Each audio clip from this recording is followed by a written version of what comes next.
भगवान को रिझाने का सरल उपाय क्या है? प्रभु को प्रसन्न करने का सरल उपाय क्या है? उत्तर, शांति,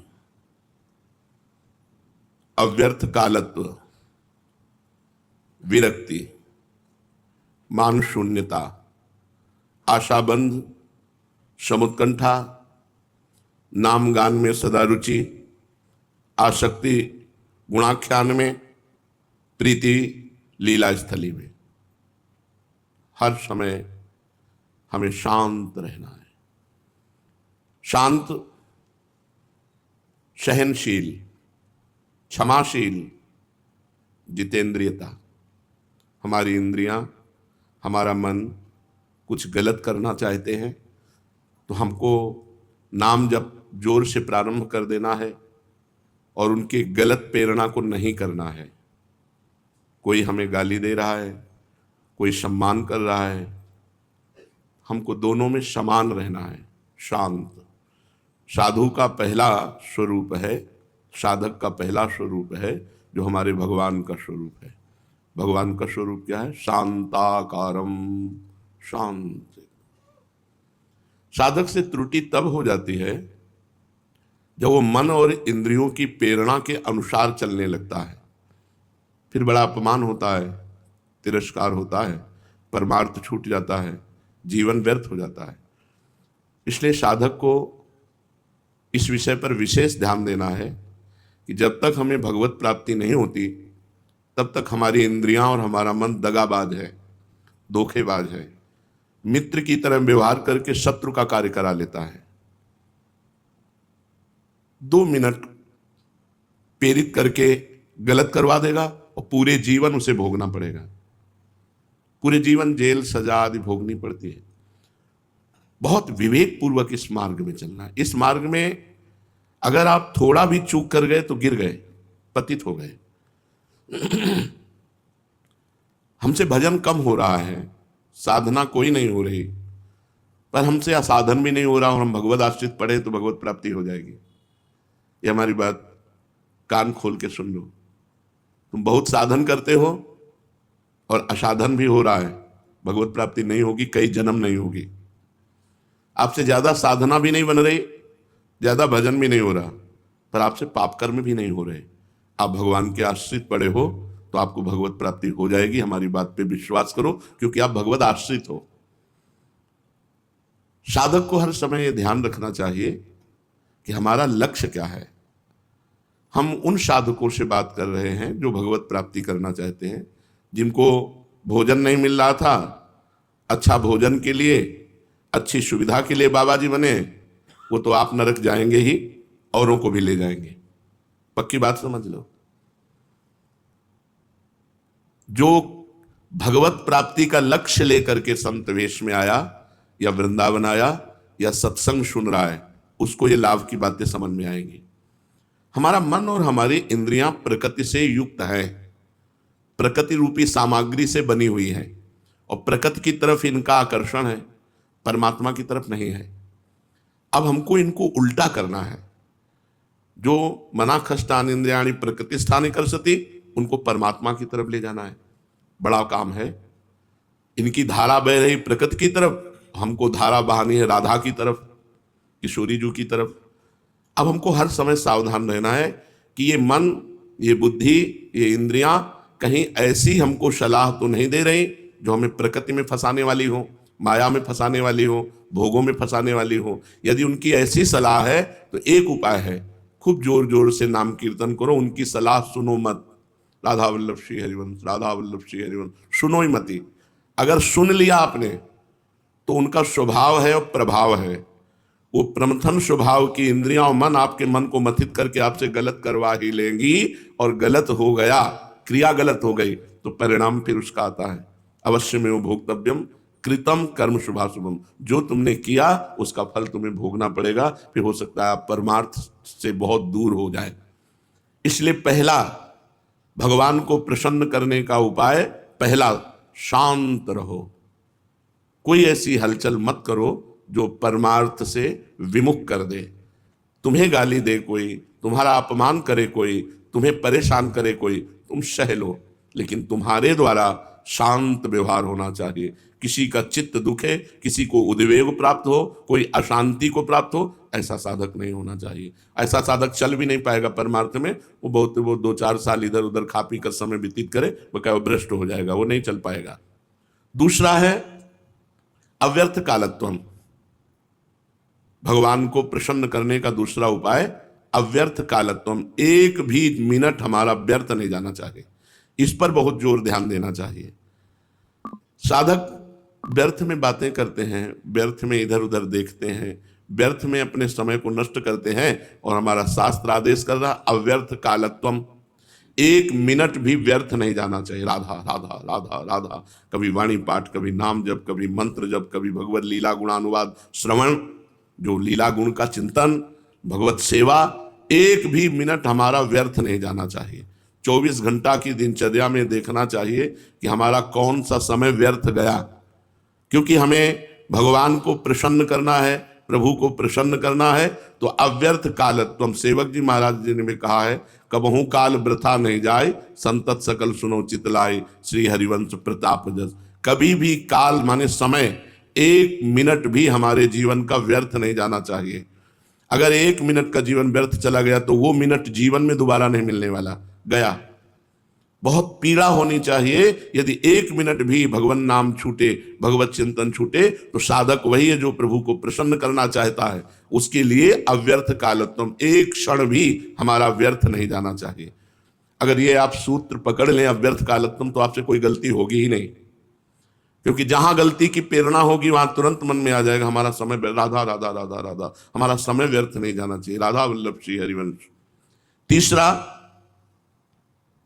विरक्ति, लोक परलोक के सारे भोगों से वैराग्य। भगवान की प्रसन्नता के लिए समस्त भोगों का त्याग, चाहे गृहस्थ में हो चाहे विरक्त में हो।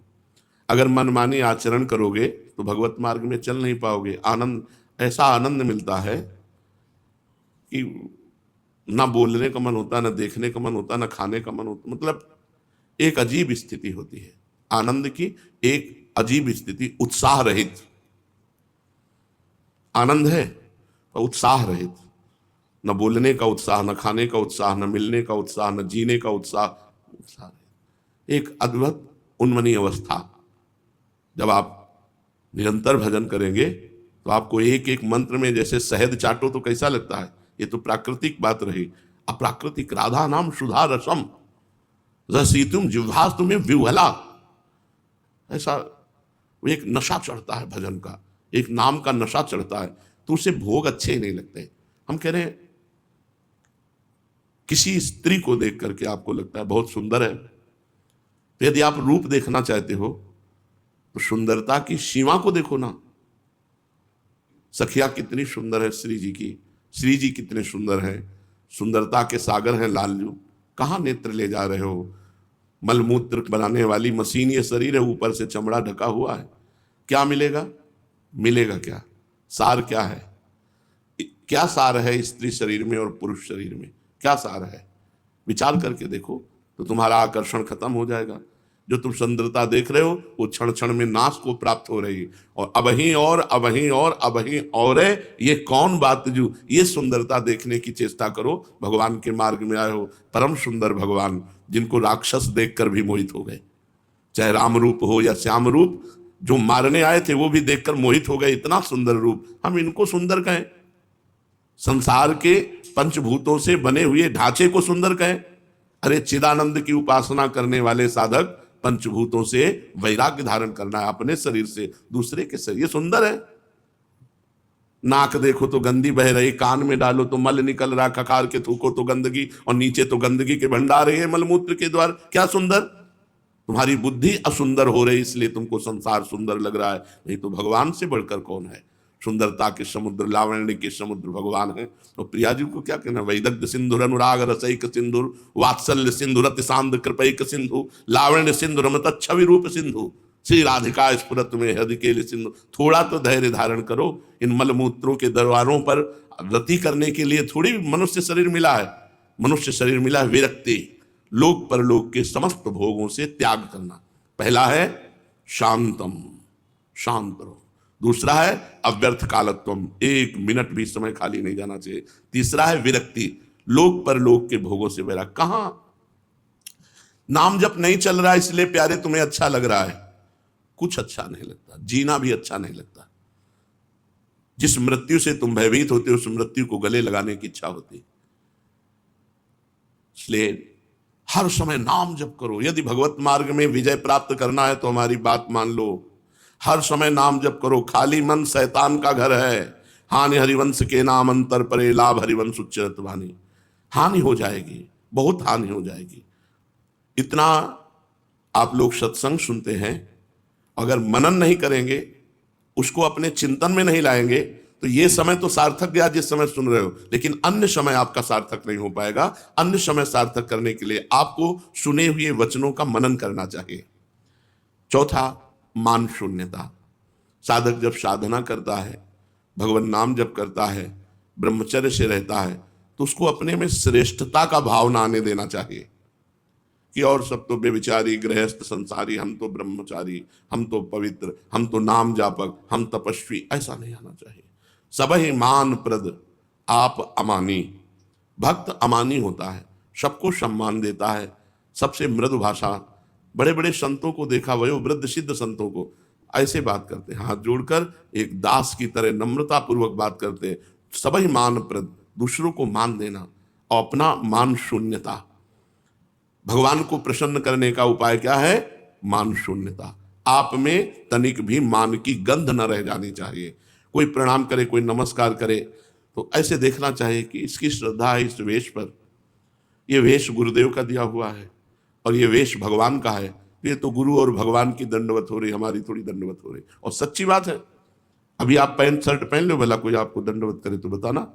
ये वेश की दंडवत हो रही, वेश इष्ट और गुरु का है। तो हमें मान कभी स्वीकार नहीं करना चाहिए और दूसरे को मान देने में चूकना नहीं चाहिए। सब ही मान प्रद आप अमानी। अमानी ना मान देना, अमानी होकर दूसरों को मान देना, ये भगवान को प्रसन्न करना है। मान शून्यता, आशा बंधा, इसी जन्म में मुझे भगवान की प्राप्ति होगी, ये आशा कभी नहीं छोड़नी चाहिए। इसी जन्म में मुझे भगवत कृपा से भगवान की प्राप्ति होगी।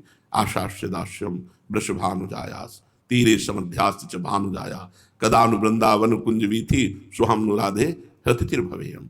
कभी तो श्री जी हम भिखारी की झोली में अपने नाम रूप लीला धाम का भिक्षा स्वरूप प्रेम जरूर दे देंगी, जरूर दे देंगी। हमें दृढ़ आशा रखनी है, इसी जन्म में हमें भगवत प्राप्ति हो जाएगी, इसी जन्म में हम पर भगवत कृपा होगी। समुत्कंठा, हर समय हृदय में भगवत प्राप्ति की लालसा बढ़ानी चाहिए। लालसा बढ़ रही है, भजन, भगवत प्राप्ति की लालसा जगना, उसका पोषण होना, बढ़ना, ये सब भजन से है। भजन नसेनी प्रेम की। जैसे हमें ऊंचाई पर चढ़ना है तो नसेनी की जरूरत होती है, तो प्रेम रूपी ऊंचाई पर पहुंचने के लिए नसेनी क्या है? भजन। भजन नसेनी प्रेम की। जितना आप भजन करेंगे उतने भगवत प्राप्ति की लालसा दृढ़ होती जाएगी, भोगों का त्याग होता जाएगा। भजन में कमी तो भोगों की लालसा, और हम कहां भगवान को प्राप्त कर सकते हैं? ऐसी बात। जहां भोग की प्रति लालसा हुई वहां भगवान की प्राप्ति की लालसा हो ही नहीं सकती। भोगेश्वर प्रसक्ता नाम तया प्रहत चेतसाम व्यवसायत्मिका बुद्धि समाधो न विधीयते। जिसकी बुद्धि भोग और ऐश्वर्य में लग गई है वो परमात्मा की प्राप्ति की इच्छा भी नहीं कर सकता। और जो निरंतर भजन करता है उसको अब मिले भगवान, अब मिल जाएंगे भगवान, अब ऐसी लालसा बढ़ने लगती। खूब अंदर से भजन, एक तार तैल धारावत भजन चल रहा है और बार बार लालसा हो रही, आशा बंधा, बार बार भगवान मिल जाएंगे इसी जन्म में। समुत्कंठा, एक उत्साह है, एक लालसा है, एक आनंद है, ये भजन के बल से। नाम गाने सदा रुचि, नाम में रुचि पैदा हो जाए, भगवान प्रसन्न हो गए। रुचि, जैसे हमको रबड़ी खाने में रुचि, गुलाब जामुन पाने में रुचि, नाना प्रकार के भोग पदार्थों में रुचि, ऐसे में सच्चिदानंद प्रभु के नाम में रुचि हो, गटकते रहे राधा राधा राधा। आप सच्ची मानिए, ये जो आप नाम जप कर रहे हैं और नाम जप करते हुए आपके मुख में जो ये पानी आता है, रस आता है, ये सबसे बड़ा चरणामृत है। और ये जब हृदय में जाता है तो सारी कलुषता को धो देता है। जो नाम जप कर रहे हैं आपके जो रस आया, और ये जब अंदर जाता है सारी कलुषता को नष्ट कर देता है। इसीलिए तुम संतों की जूठन पाते हैं। कि उनके मुख का रस लगा हुआ कोई भी पदार्थ अगर मिल जाए तो जैसी उनकी नाम में रुचि है स्वाद पूर्वक, वैसी हमारे में रुचि आ जाए।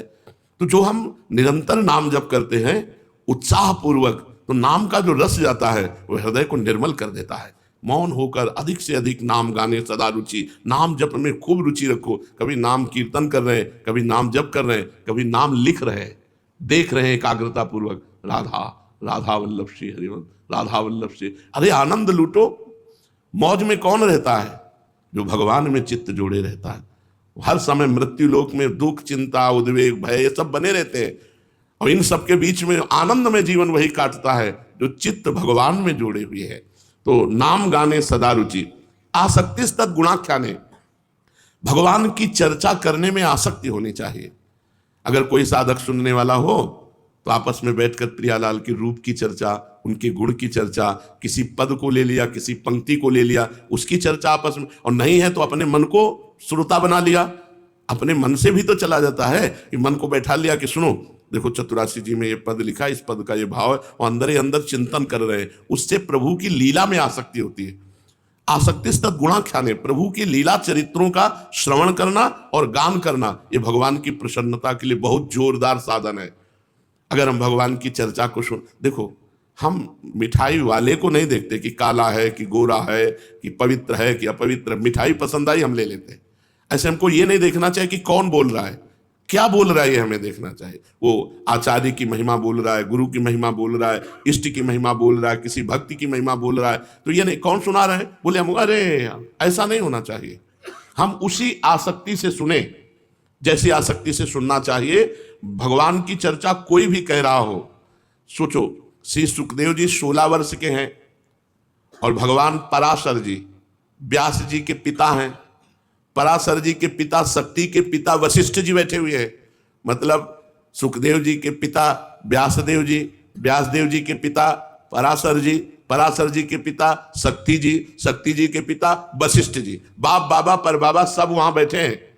और जब बाल अवस्था है श्री सुखदेव जी की, भगवान की चर्चा करे तो सब नम्र होकर उच्च स्थान पर श्री सुखदेव जी बैठे हैं और सब नीचे बैठकर कथा सुन रहे हैं। ये थोड़ी है कि अरे हमारे तो लड़का है, हम इसकी कथा क्या सुने। भगवान व्यासदेव जी भी बैठे हुए गंगा किनारे, जिस समय परीक्षित को 7 दिन भागवत सुना रहे हैं, और उनके बाबा पर बाबा भी बैठे हुए हैं, वशिष्ठ जी भी बैठे हुए हैं, व्यास वशिष्ठ आदि बड़े बड़े महापुरुष विराजमान है। तो कथा सुनने में ये नहीं देखना चाहिए कि प्रवक्ता कौन है, कथा क्या चल रही, उसका हमें पान करना चाहिए। कोई भी प्रवक्ता हो, भगवान की प्रेरणा से भगवान ने जितनी बुद्धि दी है उसके अनुसार उठा थोड़ी रखता है भगवान का यश गाने में। तो हमको भगवान का यश सुनने में आसक्ति होनी चाहिए, सुनने का नशा होना चाहिए। भगवान की कथा कहने में और सुनने में आसक्ति होनी चाहिए, इससे भगवान प्रसन्न हो जाते हैं।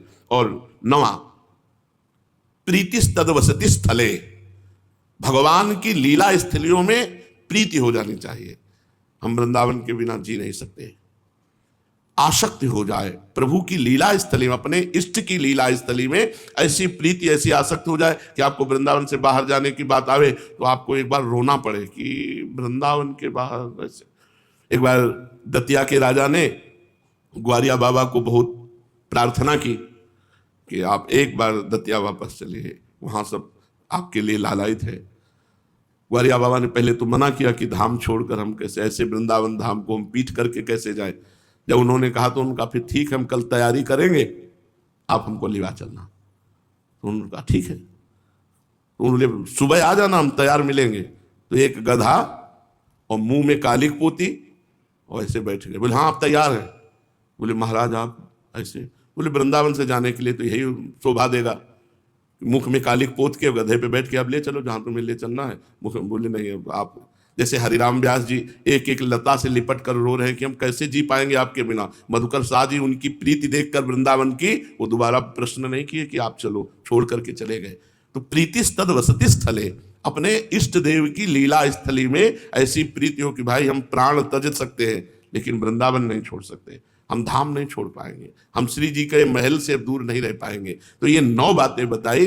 अगर भगवान को प्रसन्न करना है तो पहली है शांति, साधक हो शांति धारण करो, सहनशील स्वभाव रखो। दूसरा है अव्यर्थ कभी आपका 1 मिनट भी व्यर्थ समय न जाए। तीसरा है विरक्ति, लोक परलोक के भोगों से वैराग्य हो। चौथा है मान शून्यता, दूसरों को मान दो, स्वयं मान की लालसा मत रखो। पांचवा है आशाबंद, इसी जन्म में हमें प्रभु मिलेंगे, ये दृढ़ आशा हमारे अंदर। छठवां है समुत्कंठा, हर समय लालसा भजन की बढ़ती चली जाए, उत्साह बढ़ता चला जाए भजन के लिए, भजन कभी रुके ना, भजन कभी क्षीण ना हो, ऐसा उत्साह। समुत्कंठा, हर समय उत्कंठा भजन करने की बनी रहे। सातवां नाम गाने सदा रुचि, नाम जपने में सदा हमारी रुचि बनी रहे। आठवां है भगवान के लीला गुण गायन और श्रवण में हमारी आसक्ति हो। जैसे किसी अफीमची को अफीम न मिले तो व्याकुल घूमेगा, ऐसे हमें नशा होना चाहिए। आज हमें सत्संग नहीं मिला, आज हमें भगवत चर्चा सुनने को नहीं मिली, हमारे कान भूखे रहें, व्याकुल हो जाएं भगवान की चर्चा के में। और नवा भगवत धामों में प्रीति, किसी भी तरह से हम अपने इष्ट की लीला स्थली का त्याग न करें तो इष्ट के पास ही पहुंच जाएंगे। यहाँ की महिमा है, अगर आप धाम को नहीं छोड़ोगे तो धाम आपको श्री जी तक पहुंचा देगा, पक्की बात मान लो। जे रेणु पर मरिबो मंगल आए, यहाँ वृंदावन की ब्रज की एक रजकण अगर मरने वाले के शरीर में, जो कहीं बाहर मर रहा है, उसके शरीर में एक रजकण अगर लग जाए तो उसका कल्याण हो जाएगा। फिर यहाँ धाम में मरोगे तो कल्याण नहीं, श्री जी की प्राप्ति हो जाएगी। अगर रज का सेवन कर रहे, नाम जप कर रहे, श्री जी के लीला गुण गा रहे, तो निश्चित धाम की प्राप्ति हो जाएगी। ये रास लीला क्या है? लोग रास लीला को बड़े भद्दे शब्दों में प्रयोग करते हैं। इस रास लीला क्या है? भगवान की चिदानंदमयी लीला। जो रास क्रीड़ा है ये भगवान की दिव्य चिदानंदमय लीला है। इसमें एक परमात्मा अनेक रूप होकर अपने आप से अपने आप में खेलता है, स्वप्रतिबिंब विभ्रमा। एक परमात्मा ही अनेक रूपों में होकर अपने आप से अपने आप में खेलता है, उसे कहते हैं रास। स्वयं रस की वर्षा करके उसका रसास्वादन करते हैं, उसे कहते हैं रास, अपने आप से अपने आप में। तभी भगवान शुकदेव जी ने कहा, गोपी नाम च तत्पति नाम सर्वेशा बेवच योन्ताश्चरति स्वध्यक्षा क्रीडने नेह देह भाग। जो गोपियों के अंतः में, उनके पतियों के अंतः में, चराचर जगत के अंतः में विराजमान परमात्मा है, वही क्रीडने नेह देह भाग, वही बहुत से देह धारण करके अपने आप में क्रीड़ा कर रहा है, उसे कहते हैं रास। जो सबके अंतरात्मा में विराजमान परमात्मा श्री कृष्ण है, वो अपने ही रस का रसास्वादन कराने और करने के लिए बहुत रूपों में होकर जो खेलते हैं। क्या गोपी स्त्री है? गोपी श्री कृष्ण मई है। जैसे श्री कृष्ण तनु, वैसे गोपी तनु गोपी मन, दोनों श्री कृष्ण में। रास में जो महामहिमा है वो एक है, दो नहीं है। लाल प्रिया एक, प्रिया लाल एक। और श्री कृष्ण तनु श्री कृष्ण मनु मई समस्त गोपियां। और यहां प्रियालाल में तनु और प्रियालाल में मनु समस्त सहचरियां। हित का तनु प्रिया प्रीतम का, तो हित का तनु सहचरी का, हित का मन समस्त सहचरियों का प्रियालाल के हित में लगा रहता है। एक ही तत्व है, दूसरा तत्व नहीं। निकुंज में प्रेम तत्व, हित तत्व। स्वयं आस्वादक, स्वयं आस्वाद्य। कैसे कोई समझेगा रास को? स्वयं आस्वादक और स्वयं आस्वाद्य। स्वाद देने वाला वही और स्वाद लेने वाला वही। स्वाद भी वही, स्वाद देने वाला भी वही और स्वाद लेने वाला भी वही, उसे रास कहते हैं। दिव्य धाम में ये दिव्य लीला कभी कभी प्रकट हुआ करती है, जैसे द्वापर में प्रकट हुई। बकाया निकुंज में ये निरंतर चलती रहती है। नव निकुंज अभिराम श्याम संग नीको बन्यो समाज, जैसे हित हरिवंश विलास रास जुत जोरी अविचल राज। हर समय रास विलास युक्त जोरी विलसती रहती है नवनिवृत्त निकुंज में। लेकिन प्रगट में कभी कभी अवतार प्रकरण में जब धाम अवतरित होता है भगवान, तब लीला प्रकाशित करते हैं रास आदि की। लेकिन नवनिवृत्त निकुंज में निरंतर रास विलास चलता रहता है। भगवान की लीलाएं उनके अवतार काल में हुई तो आज कैसे दर्शन कर सकते हैं? तो बोले भगवान की लीलाएं नित्य होती है, हमारी तुम्हारे सब कुछ अनित्य है। हमारे कर्म अनित्य हैं, नाशवान है, हमारे तन अनित्य हैं, और भगवान का तन नित्य है और भगवान की लीला नित्य है। जो अनित्य शरीर से होता है वो कर्म होता है, और जो नित्य चिदानंदमय शरीर से होता है उसे लीला कहते हैं। इसीलिए बड़े महापुरुषों के कर्म नहीं कहे जाते, फिर लीला कहे जाती है। जो सिद्ध महापुरुष हो जाते हैं, चिदानंद तन में समाहित हो जाते हैं, उनकी लीला कही जाती है। अनित्य नाशवान शरीर से जो होता है वो दो प्रकार के कर्म होते हैं, शुभ और अशुभ। और जो चिदानंदमय तनु से होती है चेष्टा, उसे कहते हैं लीला। और वो लीला नित्य होती है। नित्य माने शाश्वत, सच्चिदानंदमयी। तो अभी हम भावना करें तो अभी हमको जिस लीला की भावना करें वो नित्य लीला है और वो निरंतर हो रही, उसी लीला का आपको दर्शन होने लगेगा। पहले प्रकट हुई थी अब नहीं, ऐसा नहीं है भगवान की लीला में। भगवान जिस प्रकार नित्य है उसी प्रकार भगवान की लीलाएं भी नित्य हैं। तो भगवान की लीला में प्रवेश कब होता है? जब भजन से ज्ञान प्राप्त होता है, ज्ञान से संसार से वैराग्य प्राप्त होता है, वैराग्य के बाद जब पराभक्ति की प्राप्ति होती है और पराभक्ति से भगवान के यथार्थ स्वरूप का ज्ञान जब हो जाता है, तब उसके अंदर भगवत लीला में प्रवेश करने की सामर्थ्य आ सकती है। पहले ज्ञान, तभी हमें वास्तविक वैराग्य की प्राप्ति होगी। और जब वास्तविक वैराग्य होता है तब पराभक्ति होती है, और पराभक्ति से युक्त वो सर्वत्र भगवान का अनुभव करता है। ऐसा वासुदेवा सर्वमिति, ऐसा महात्मा वो लीला में प्रवेश पाता है, जो समस्त जगत को भगवान का स्वरूप देख लेता है। चेष्टा करने पर भी लीला चिंतन बनता नहीं है, एक सा नहीं चलता है, नहीं चलेगा जब तक त्रिगुण से पार नहीं हो जाओगे। कभी सतोगुण आया तो बहुत अच्छा भजन में मन लग रहा है, लीला चिंतन में मन लग रहा है। कभी रजोगुण आया तो संसारिक लीला चिंतन आ गया। कभी तमोगुण आया तो निद्रा, आलस्य, प्रमाद। जब तक त्रिगुणातीत नहीं हो जाओगे तब तक एक रस लीला चिंतन नहीं चलेगा। त्रिगुणातीत होने के लिए भजन है। यही डर ही डरपि हरिवंश हित जिनो भ्रमय गुण सलिल पर, जे नामन मंगल लोक तिन सुहरिपद भज न विलंब कर। भगवान का जितना भजन करोगे उतने तुम त्रिगुणातीत होते चले जाओगे, उतने गुणों का प्रभाव आपके ऊपर नहीं पड़ेगा, उतने भजन एक रस रहेगा। इसलिए मूल बात है भजन करते हुए त्रिगुणातीत हो जाए तब भगवान की लीला का रसास्वादन होता है। गुणों के अंतर्गत तो कभी थोड़ा सात्विक भाव आ गया, कभी राजसिक भाव आ गया, कभी तामसिक भाव आ गया।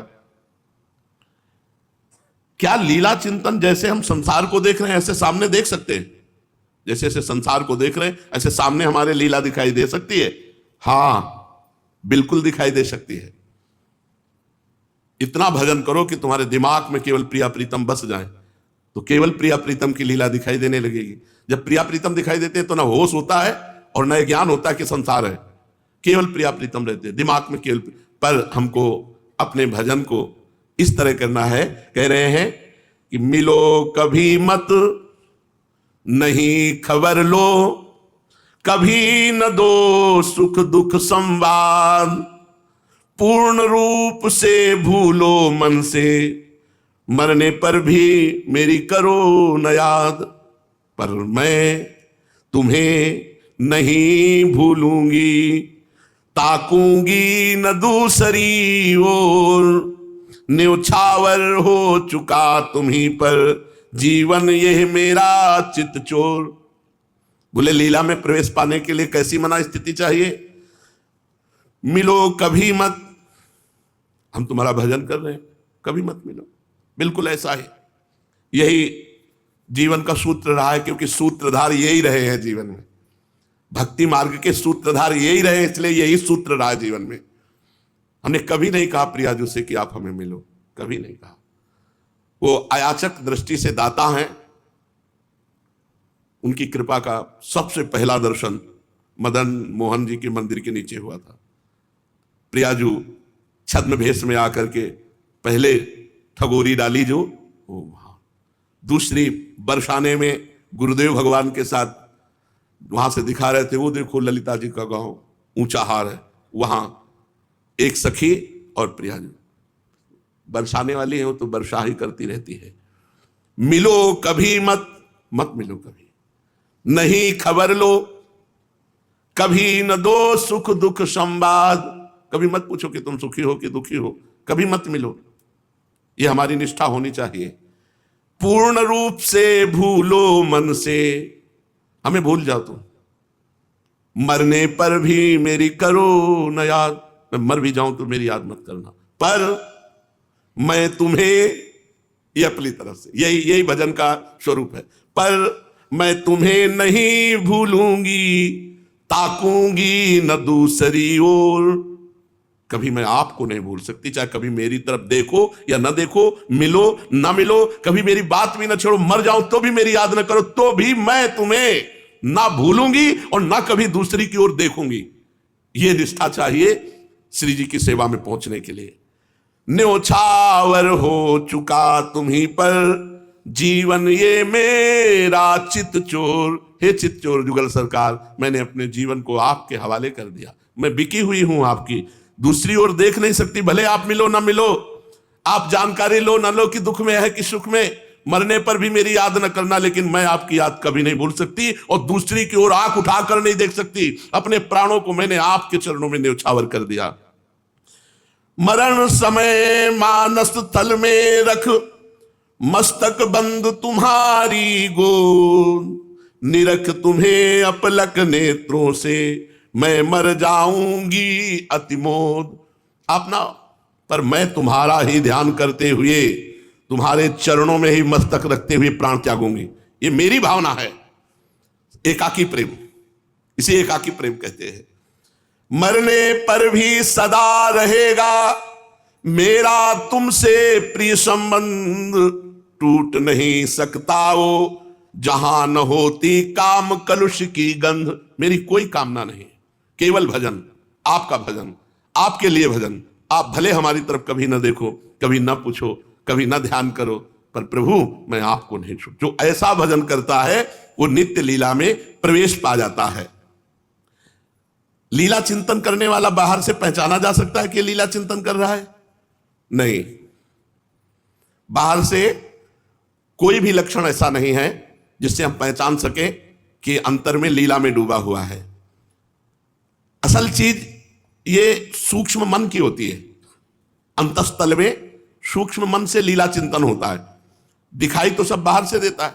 हो सकता है जिसको तुम एकदम रूखा आदमी समझ रहे हो, बिना भाव का समझ रहे हो, वो हो सकता है बहुत रस में डूबा हो, अंदर प्रेम सागर लहरा रहा हो। और हो सकता है जो बाहर से प्रेम छलका रहा है, संभव है वो अंदर से सूखा हो, पहचाना नहीं जा सकता। बाहर से बड़ा प्रेम भाव दिखा रहा है, हा कृष्ण हा प्रिया, वो अंदर से ये ड्रामा है, लेकिन अंदर से बिल्कुल उसके प्रीति नहीं। हो सकता है एक आदमी रूखा सूखा ऐसे दिखाई दे रहा हो, कोई भाव नहीं, कोई, और वो प्रीति में अंदर डूबा हो। इसलिए ये लीला चिंतन करने वाला है, ऐसे पहचान करने की कोई लक्षण नहीं है। भगवान की लीलाओं में परम उदार लीला कौन सी है? जिसमें भगवान भगवत्ता छोड़कर अपने भक्त के साथ खेलते हैं, वो परम उदार लीला है। भगवान अपनी भगवत्ता छोड़कर, जैसे अंतर्यामी नौकर बनकर त्रिलोचन जी के यहां, ऐसे ही भक्तों के साथ जो भगवान अपनी भगवत्ता छोड़कर, जैसे अपने सखाओं के साथ भगवान, जैसे अपनी सखियों के साथ अपनी भगवत्ता छोड़कर उनके इशारे पर, वो परम उदार भगवान की लीला है। देह कितने प्रकार के होते हैं? बोले देह 5 प्रकार के होते हैं। एक स्थूल देह जो है, एक सूक्ष्म देह जो अंदर है, एक कारण देह जो सूक्ष्म और स्थूल के बनने का कारण है, और फिर एक होता है भावमय देह, फिर एक होता है चिन्मय देह। जो स्थूल शरीर कारण तीनों का त्यागी है, वो भावमय देह को प्राप्त होता है, और जो भावमय देह होता है वह चिन्मय देह होता है। सच्चिदानंदमय प्रभु की लीला में प्रवेश पाने के लिए चिदानंदमय देह की आवश्यकता है, और वो इष्ट और गुरु कृपा से मिलता है। इसलिए शांत रहो, निर्विकार रहो, निरंतर भजन परायण रहो, इधर उधर मन की हरकतों को अपनी नजर में रखो, कोई गलती ना होने पावे। यही हमारे जीवन की साधना है।